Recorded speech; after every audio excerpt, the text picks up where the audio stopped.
don't like to torture people. It doesn't make me feel terrific. All right. All right.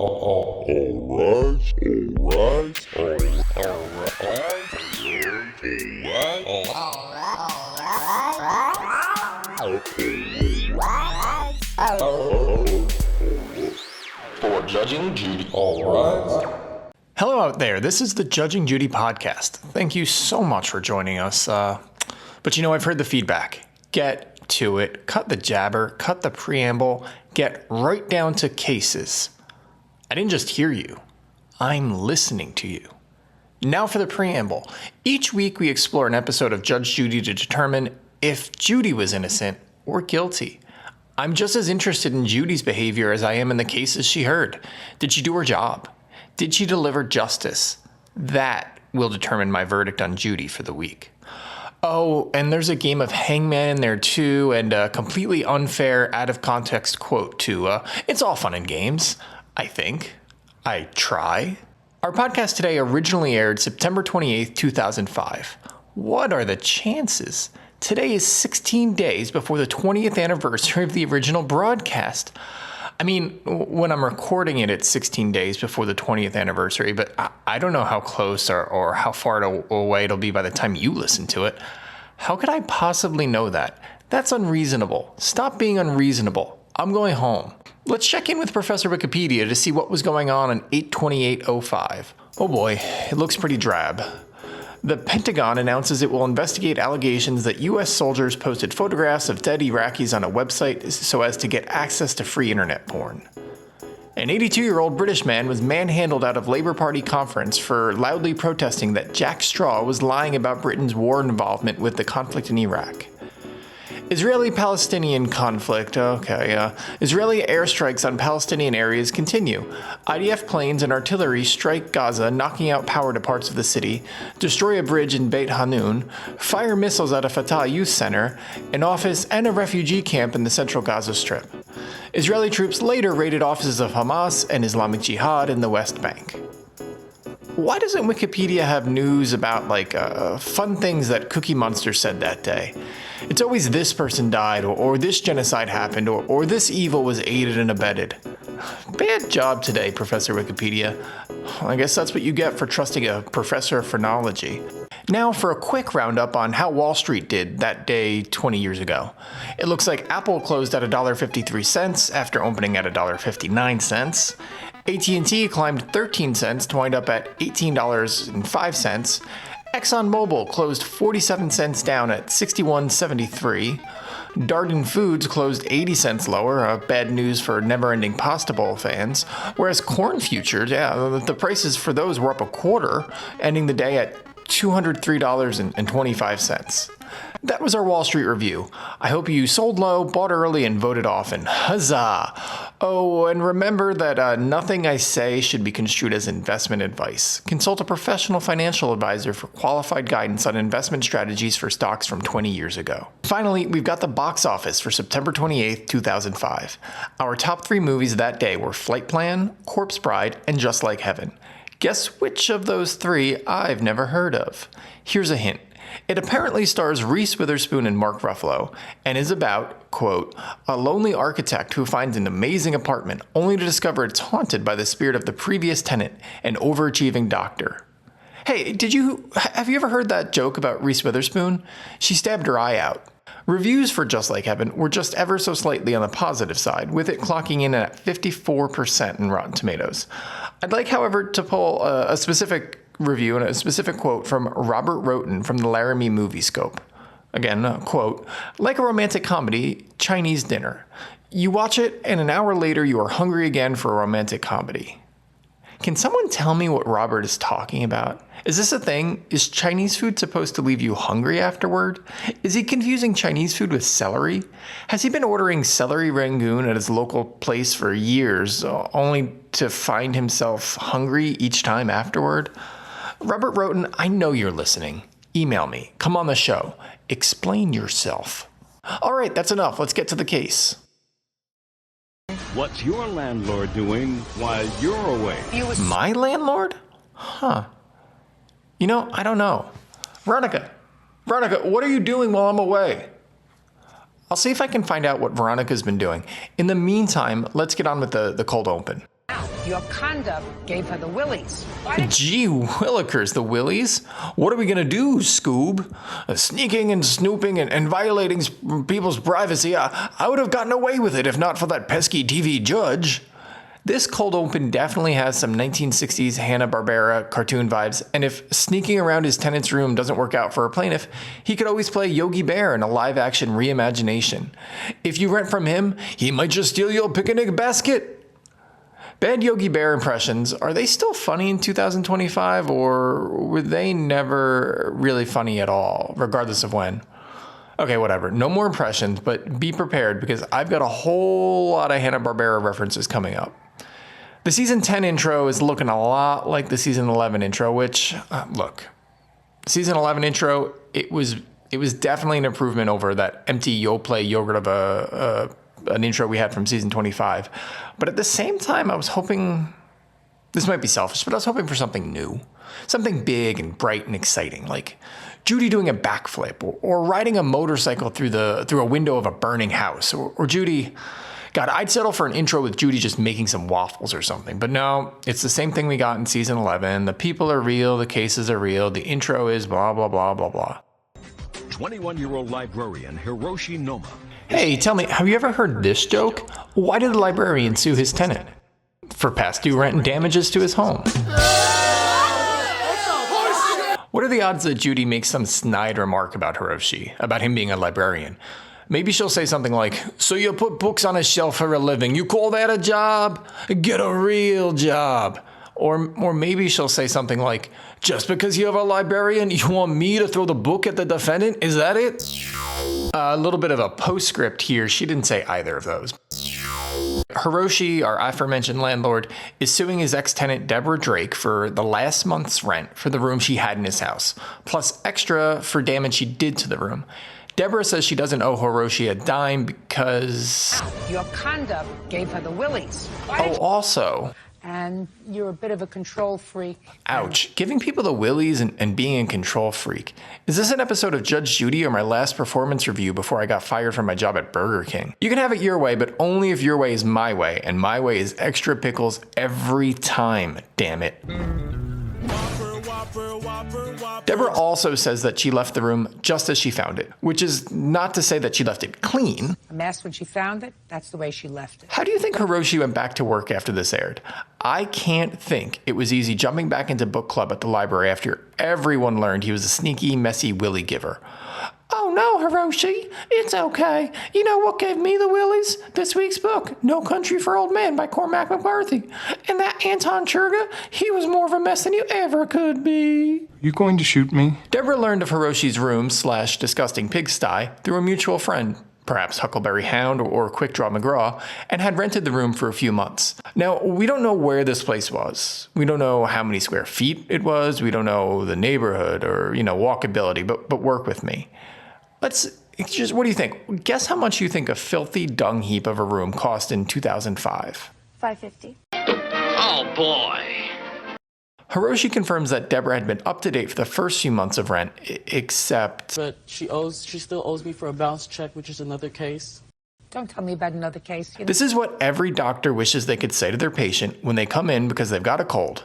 But then they start talking about their indigestion, and their back pain, and their collapsed lung, and a reoccurring dream about a plane crash in the Pacific, and blood in their stool. Don't tell me about another case. Lest you think that Judy's shooting down Hiroshi just because it's kind of her shtick and it's what made her millions of dollars. Not as young as I used to be. I can only think about one thing at a time. Wait. I know it's shtick. But this is exactly what a judge is supposed to do, isn't it? Thinking about two things at a time, carefully considering two things, two opposing viewpoints, weighing their validity and coming to a judgment that manages to reconcile both. Then again, if it ain't broke, don't shtick it. She still does owe me $335 for that. Are you confusing me again, Mr. Nolan? No, I'm not. You're right. We're not asking the judge to explain the tax code or how and why the Epstein files haven't been released, people. I don't think this guy should be penalized for getting ripped off with a bad check and bringing it up to the judge. It kind of seems germane to the case at hand. If he had tried to ask the judge where she stood in Sublime, that'd be one thing, but come on. Note that Deborah paid at least 2 of the months late and had this whole bounce check thing. Still, her main gripe, the reason she says she decided to leave the place were the, quote, living conditions. That is really kind of mushy. Mush, mush, mush! Anyway, Deborah alleges that Hiroshi became too controlling, and that others, including Hiroshi, started going into her room unannounced.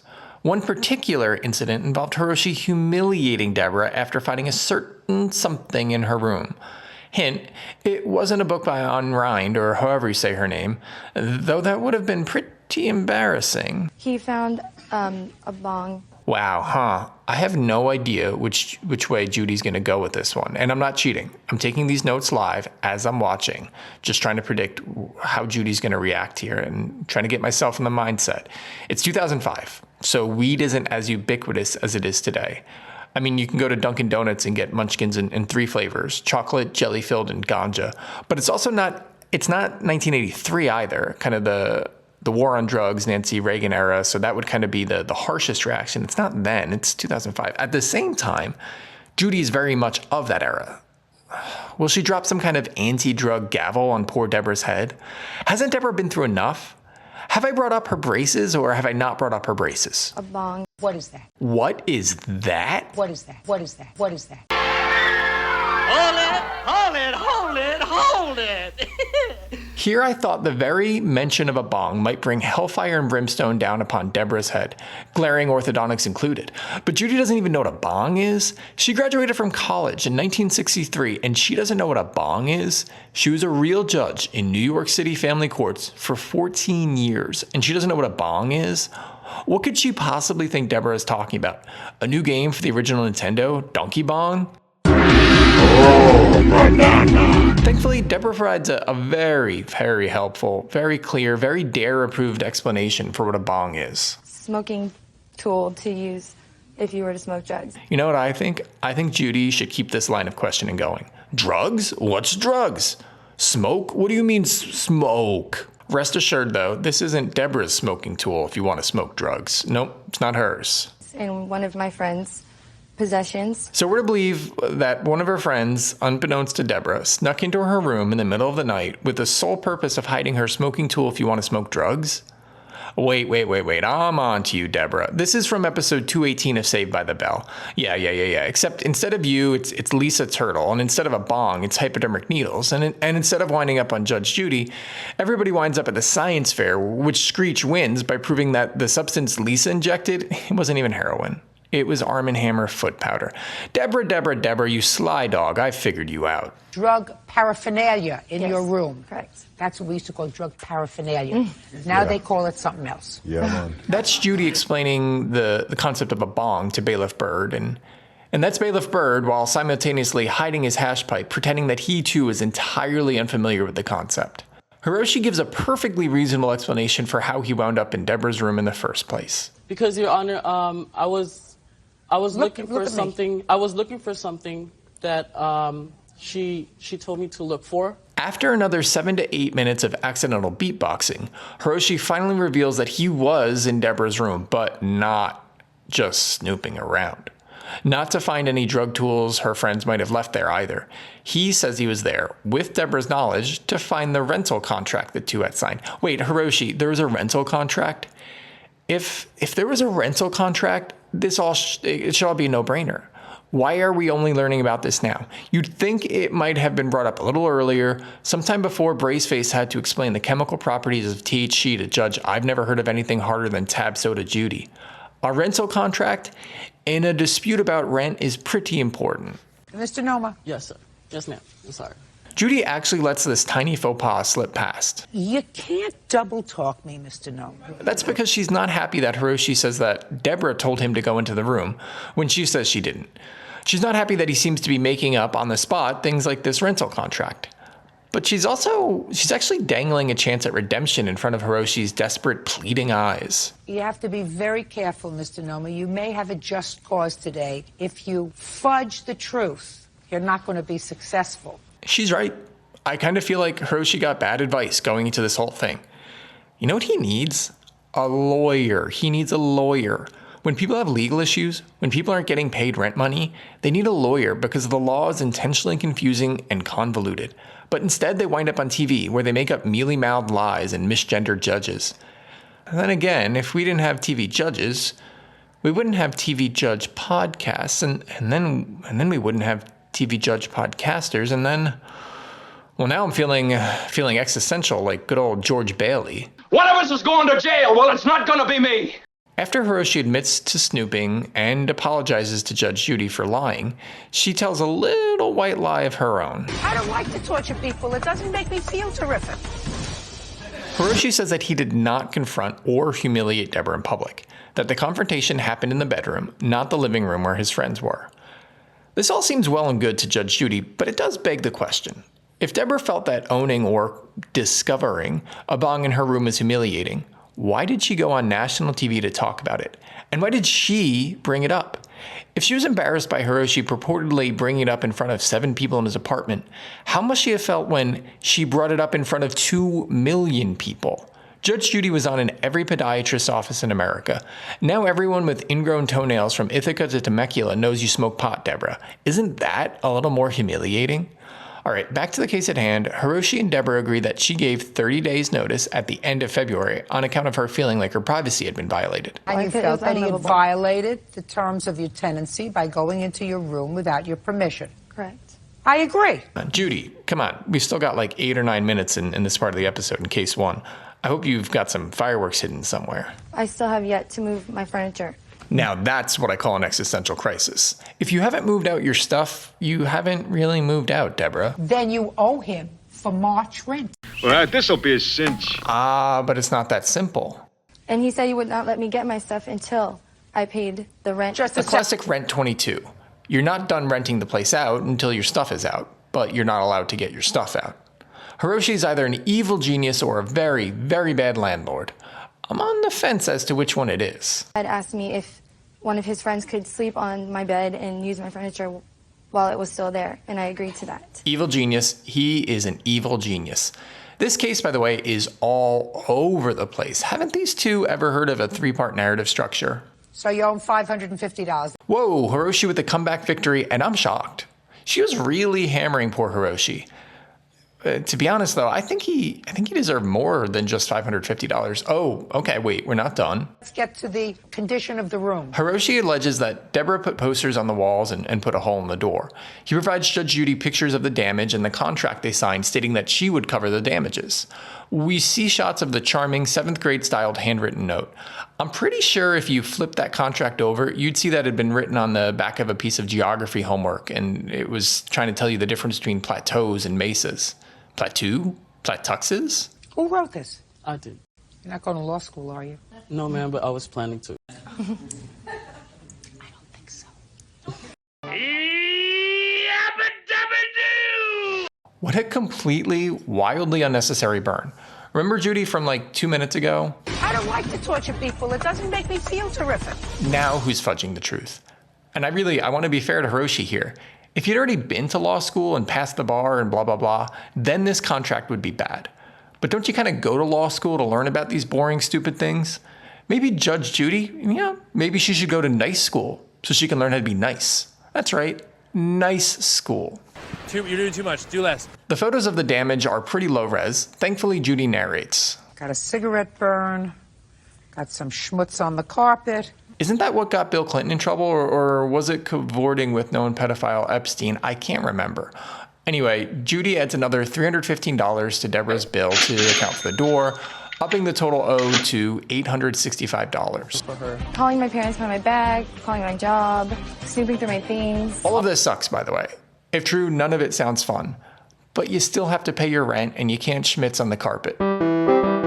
All parties in the matter of Ottoman versus Richardson. Did he say Ottoman is a piece of furniture the plaintiff? Could it be? Has the prophecy that was foretold in times long ago finally come true?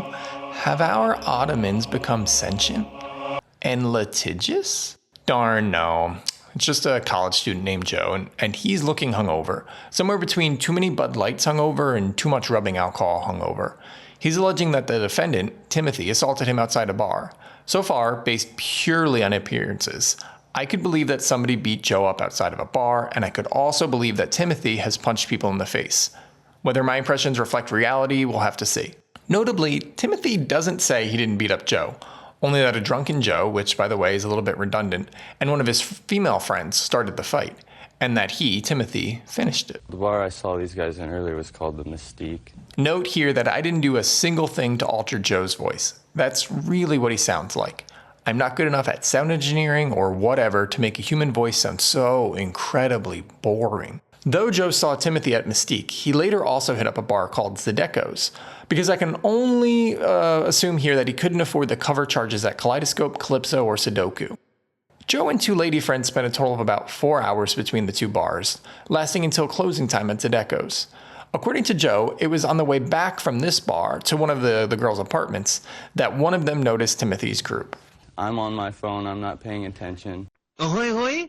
All of a sudden I hear, F you, slut, blah, blah, blah. Misogyny? Outside of Zedecco's? Well, I never. Joe puts down Flappy Bird long enough to check out what's going on, confronting Timothy and his group. It's a very awkward situation. I mean, 2 in the morning, all of us, 21, 22, nobody there was sober. It was a very drunken situation. Well, that's good. What do you think? What are the chances that Florida Gulf Coast University, or whatever college these guys went to, what are the chances that they used this quote, what Joe just said, in their promotional materials for high school seniors? At least it'd be truth in advertising. Might as well tell the kids that the food in the cafeteria will give them diarrhea too. Well, unfortunately, Mr. Rodman, you can't speak for anybody else, so I assume that what you're really saying was, I was drunk. The point is valid, but at the same time, I wasn't there, and I could have told you that Joe was drunk. Judy goes further, saying that given his inebriated state, Joe acted with reckless abandon by running across the street. Reckless abandon, yes, but if true, surprisingly fleet-footed and well-balanced given his aforementioned state. Oh, I mean his inebriated state, not Florida. I guess that works too. Judy tries to get to the bottom of what Joe was doing on his phone, but he was drunk. He can't explain it any better than he'd be able to explain signing up for an 11:15 Tuesday morning class when he knows there's no chance he'd be getting up before 12:30, at the earliest. Upon reaching the other side of the street, quote, words were exchanged and then started a little scuffle. I don't know exactly. What do you mean a scuffle? I don't understand. Yeah, what do you mean a scuffle? Are we talking about a real barn burner? A real clobber knocker? A real humdinger? A real do-si-do? Sizing each other up, I guess. Sizing each other up? Were you gonna fight or kiss? What kind of scuffling are they teaching you down there in Pensacola? There was no physical contact. And all this time, I thought that they didn't believe in using protection over there. Anyway, Joe says that eventually there was physical contact in the form of a punch, but only after he had turned around to walk away. That, he says, is when Timothy's fist collided with the back of his head, presumably not by accident. After that, 2 of Joe's teeth popped out of his mouth, perhaps understanding that Joe, along with the rest of his mouth, was a lost cause and that they'd bet on the wrong horse. The teaser before the commercial break tells us that all we need to know about how much Joe had to drink that night and how badly he lost the fight. So what you're saying is you were too drunk, you didn't connect. Right. Timothy's testimony starts with a stern rebuke. She wants his eyes on her, not on his shoes or his hands. I think she wants him to understand he's dealing with Judge Judy now, not Gert, the bouncer at Zedecco, who's so stupid, so gullible, he'll let you into the bar with any kind of ID, even one of them Burger King Kids Club cards. For those keeping score, that is my second Burger King reference this episode. For those keeping score who also work for Burger King Corporate, I'm totally down to shill for you. Get in touch in the comments or email me. Have it your way. Timothy alleges that he had innocently replied to something one of Joe's friends said to him when Joe came back with an outsized reaction. He came out and started saying, oh, you know, F you, F this, you talk blah, blah. At which point, Joe stepped up to Timothy, not to kiss, but to challenge him to the aforementioned slobber knocker. This, according to Timothy, is the only time he got vulgar. I tend to agree with him because, at least in the case of Timothy, it very much appears that he could do enough damage with his fists that he didn't have to use his mouth. He's like, yeah, that's right. Get back in your effing Subaru. Insult a man's job, so be it. Insult his children, fine. Insult his canary, Gilgamesh, whatever. But don't you dare insult his Subaru. After needlessly dragging Timothy's Forester into the mix, Timothy alleges that Joe started to scuffle by pushing and punching him. And he actually connected with the last punch. He hit me in the lip. Wait. But the teaser, the clip. I thought that he was too drunk to funk, too blitz to fist, too hammer to slammer, too blotto to auto. Joe apparently also threatened Timothy's friend. And he's like, I'll F Chris up. First the Subaru and now Chris. Is nothing sacred to you, Joe Ottoman? It was at this moment that, feeling vulnerable, Timothy alleges he hopped to his feet and delivered the punch that knocked Joe to the ground.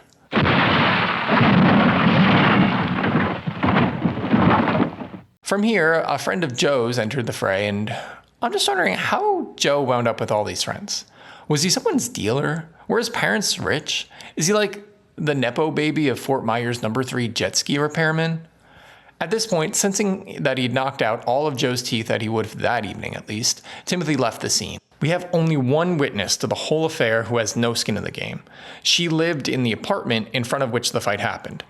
I hope that she wasn't paying too much to rent the place, since it seems to have served as like the unofficial front row seats for the post-Zydeco 6th year senior battle royales.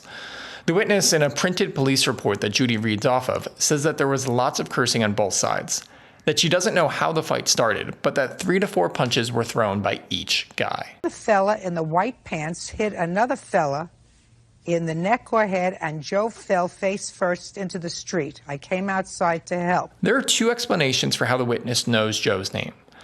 The more likely reason is that she found out in the course of waiting with him for the ambulance. Fine, sure, whatever. But I'd like to imagine a different world, where this happens every week with Joe, not with Timothy.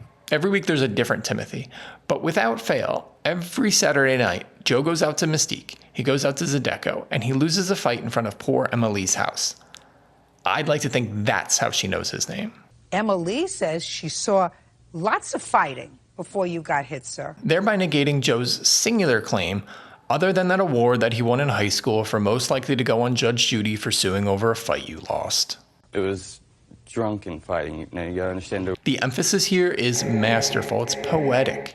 There's fighting and then there's drunken fighting. There's murder and then there's drunken murder. There's cheating and then there's drunken cheating. If you're drunk enough, it doesn't count. Bravo, Joe. Bravo. Now you gotta understand there was no contact made. And this leads us right back to the teaser. So what you're saying is you were too drunk, you didn't connect. Right. What he's also saying is if the glove don't fit, you must acquit. I mean, it worked for OJ, and then he mostly did okay for a double murderer and a larcenist. What Judy doesn't appreciate is the fine distinction between missing because you're drunk, Joe, and making solid contact because you're not.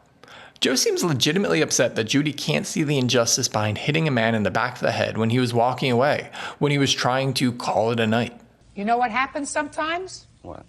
Doodle happens. So you've got to call it doodle, so that when the ladies at the hair salon got Judge Judy on, they don't hear you call it stuff. No one's going to keep the Judge Judy on at the salon, even though the sound's off. No one's going to keep it on the channel with Judge Judy if they use coarse phrases like stuff happens. That's how we wind up with doodle happens. That's what happens when you're drunk and stupid. Drunk, yes. We've established that Joe was drunk. But was he stupid? Yes. Also yes. Stop being a crybaby. This might seem harsh, kind of unwarranted, kind of gilding the lily. But you'll have to understand that Judy here, she's actually citing established court law. Just read Crybaby v. Numbnuts. It's extremely enlightening if, yes, a little puerile and a little poo-poo caca. You don't drink until you're so stupid that you don't remember who you're talking to on the phone, what you're talking about. You stay sober enough to remain in control of your actions. Now this belongs in Florida Gulf Coast University's brochure. Go Trojans! Case dismissed, no money for Joe. At the very least, losing this case and getting humiliated on TV could not have been worse than losing his 2 front teeth. I hope the Tooth Fairy knows a thing or two about veneers. Now it's my turn to pass judgment. It's my turn to judge Judy. You know, it's kind of the title of the podcast. Innocent means she did her job. Guilty means she didn't. This is difficult. The basic premise here is a question. Did she provide justice to the plaintiff, to the defendant, to the viewers of the show, to listeners of the podcast, and to the world, right? That's kind of how I set it up. So I think she got the decisions right in both cases. Deborah ought to have paid Hiroshi, even though he may have been an overbearing jerk. Joe didn't deserve money for losing a fight he was fully participating in. So okay, justice in the courtroom. Or was it? Judy was really ragging on Hiroshi. She sensed his nervousness and took easy shots at him over and over again. Even she acknowledged backhandedly that it was something akin to torture. Torture or not, it definitely wasn't fair to Hiroshi. Can we really say Judy was just if she wasn't fair? But then I think of the rest of us, the audience, and isn't this ribbing, this tit-a-tat, isn't it what we sign up for? It's a TV show after all, and despite the insults, Hiroshi was in pretty good spirits. Joe too for that matter. Even though Judy found any number of ways to call him a drunken oaf, he kind of took it in stride. Their feelings weren't hurt, and the audience got some zingers. I guess that kind of sounds like justice. I'm gonna say that Judy's innocent here. She could have been nicer, absolutely. She could have shown just a little bit of restraint. But she was well within the bounds of the conceit of her show, which is to provide sophomoric entertainment for a juvenile world. And ultimately, she made the right decisions. You're free to go, Judy. Just remember what you said about not enjoying torturing people, okay? Every single person in the entire world knows what that noise means. It's time for Hangman. Now I'm gonna make a slight adjustment this week. In past weeks, I tried to create some stakes, some interest, some intrigue by fictionally having certain living celebrities serve as our man or woman on the gallows. This, of course, was all in good fun and I was having a good time. But then I realized it might be a bad look if something real actually happened to one of these folks who I had condemned to a fictional hanging on this show. Yeah, it would kind of be a bad look. But I still do want stakes. So instead, we're gonna use people who are already dead. If I happen to win the game of Hangman, unlikely, but still, if I win, they will, according to the canon of this podcast, be brought back to life for eternity with none of the injuries or diseases or whatever that ended their life. If I don't win, though, then they're condemned to an eternity in hell or Provo, Utah, whichever has the cheaper airfare. So this week's dead for now celebrity who I'm gonna put up on the gallows will be, remember him from being. As a reminder, I'm using hangmanwords.com and they give me 6 incorrect guesses, 6 chances to be wrong. It's a head, a torso, legs, whatever. And as a reminder, so far I'm 0 for 2. Let's hope the new rules bring about better luck, both for me and for. So in the past, I had used their SAT words list. This time I'm using the movies words list. And let's see, it's 2 words. The first one is 5 letters. The second one is 6 letters. All right, I'm gonna go obvious here. I'm gonna say maybe there's a T. All right, nothing in the first word, but the second letter in the second word is T. And once again, I know this is bad for podcasting. I don't care. I mean, I'm trying to save break. All right, so I'm glad, good start here. Let's go with A. Oh, we got a head. Okay, so there's no A and I only have 5 more incorrect guesses. What about L? Okay, there is an L. It is blank, blank, blank, blank L, space, blank T, blank, blank, blank, blank. Again, remember, I know, not good for a podcast, don't care. Let's see, what about an N? N is in Nike.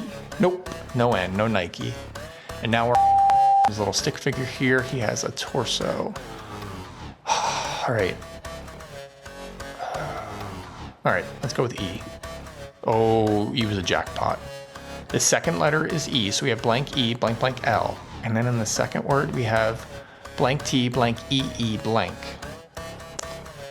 All right. This is exciting. I feel like, honestly, it's the closest I've been in the three times I've tried this here. I'm gonna guess S. I feel like maybe the S is the first letter of the second word. It was. That's exciting. But it's not street. Okay. I'm gonna guess R. I know I'm going obvious letters, but that's okay. I need to win one here. I need some good momentum. There is an R. There are 2 R's actually. So it's blank ER, blank L, space, STREE, blank. Okay. Man. No, I really don't know what to do now. I expected to. Oh, I know it. I got this one. It's Meryl Streep. Let me confirm. Guess an M. Yep. Guess a Y. Yep. Guess a P. It is Meryl Streep. I got it. I saved you.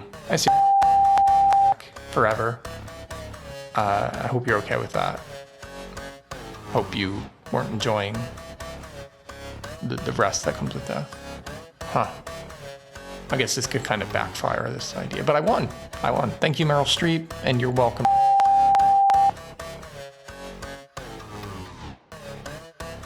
Thanks so much for listening to Judging Judy. I only have one last segment, and that is an out-of-context quote from Judge Judy.